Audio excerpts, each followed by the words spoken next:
Large language models have started to understand the world around them.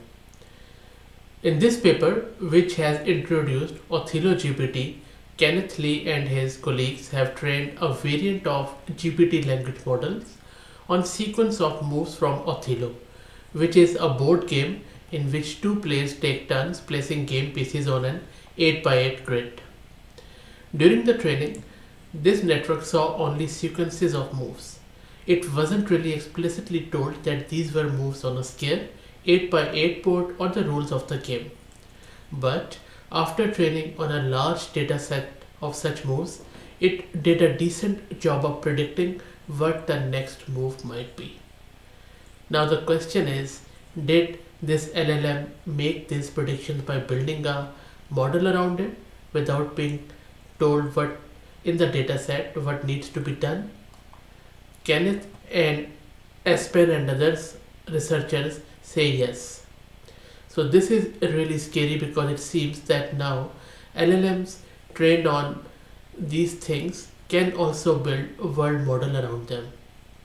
This is sort of an emergent behavior of LLMs. The fact that a model fine-tuned to follow these instructions can follow other instructions in other games is really scary, because this could be valid for anything including other languages other than English. So this is sort of the thing which a lot of people have raised their concern about, such as few of the philosophers have said that is this LLM going to replace all the human civilization because language is a core of human civilization?